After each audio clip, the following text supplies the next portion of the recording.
Nazira press ক্লাবৰ নৱনিৰ্বাচিত সভাপতি আৰু সম্পাদকৰ কাৰ্যভাৰ গ্ৰহণ। নাজিৰাৰ বহুকেইটা নিউজ চেনেলৰ লগতে বাতৰি কাকতৰ সাংবাদিকৰ উপস্থিতিত দায়িত্ব গ্ৰহণ। 1992 চনতেই জন্মলাভ কৰা নাজিৰা প্ৰেছ ক্লাবৰ পুৰণি সমিতিখন ভংগ কৰি নৱনিৰ্বাচিত সমিতিখনে দায়িত্বভাৰ গ্ৰহণ কৰে। পুৰণি সমিতিৰ সভাপতি গুৰু চেতিয়াৰ সভাপতিত্বত অনুষ্ঠিত অনুষ্ঠানত নৱনিৰ্বাচিত সভাপতি সম্পাদকৰ লগতে সমিতিৰ বিভিন্ন দায়িত্বত থকা বিষয়ববীয়াই নিজৰ দায়িত্বভাৰ গ্ৰহণ কৰে। লগতে সঘনাই সাংবাদিক নিগ্ৰহ, অপবাদ তথা সাংবাদিকৰ নিৰাপত্তা সন্দৰ্ভত সভাত আলোচনা কৰা হয়। প্ৰেছ ক্লাবৰ পৰৱৰ্তী কাৰ্যসূচীৰ অন্তৰ্গত সভাপতি সম্পাদকৰ লগতে দায়িত্বভাৰ গ্ৰহণ কৰি প্ৰতিজন সদস্যই নিজৰ কৰণীয় সন্দৰ্ভত মত পোষণ কৰে। Bureau report, Patkai TV. গ্ৰহণ কৰিছে প্ৰেছ ক্লাবটো উন্নয়নৰ ক্ষেত্ৰত আপোনালোকে কেনেকুৱা ধৰণৰ পদক্ষেপ গ্ৰহণ কৰিব? বাৰু ধন্যবাদ।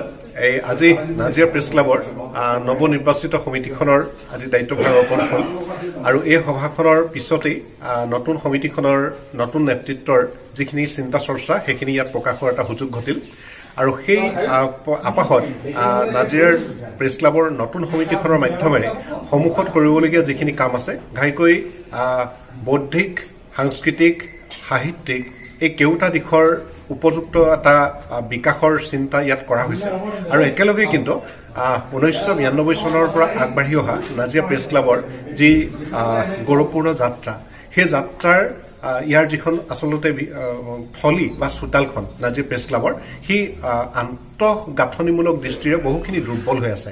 এইখিনি দিশতো ইয়াত চকু ৰখা হ'ল। দুটামান কথা তাৰ পৰা প্ৰকাশ আমি কৰিব পাৰিলোঁ। এতিয়া সৰ্বপ্ৰথমে আমি আমাৰ নাজিৰাৰ যিসকল স্বনামধন্য ব্যক্তি, যিসকলে অসমৰ বহল এখন ক্ষেত্ৰত সাহিত্য সংস্কৃতিৰ ক্ষেত্ৰত তেওঁলোকে নিজস্ব বৰঙণি যোগাই গ'ল, তেখেতসকলৰ সোঁৱৰণত একোটাকৈ ন্যাস পুঁজিৰ কথা চিন্তা কৰা হ'ল। একেদৰে তেওঁলোকৰ সোঁৱৰণত একোটাকৈ প্ৰতিযোগিতা অনুষ্ঠিত কৰাৰ কথা চিন্তা কৰা হ'ল। এইখিনি আজি প্ৰথম দৃষ্টিত সকলোৰে আগত তুলি ধৰা হ'ল আৰু দ্বিতীয়তে নাজিৰা প্ৰেছ ক্লাবৰ উন্নয়নৰ যিটো দিশ, তাৰ কাৰণে আমাৰ কৰ্তৃপক্ষসকলৰ লগত আলোচনা কৰাৰ লগতে নাজিৰাৰ প্ৰেছ ক্লাবৰ যিখন নতুন কাৰ্যনিৰ্বাহক, সেই কাৰ্যনিৰ্বাহকৰ অনুমোদনেৰে আগবাঢ়ি গৈ বিভিন্ন অথৰিটি বা HR বা হিউমেন ৰিচোৰ্চৰ লগত জড়িত বিভাগৰ লগত আমি কথা বাৰ্তা পাতিবৰ কাৰণে ইয়াত আমি আলোচনা কৰিব পাৰিলোঁ।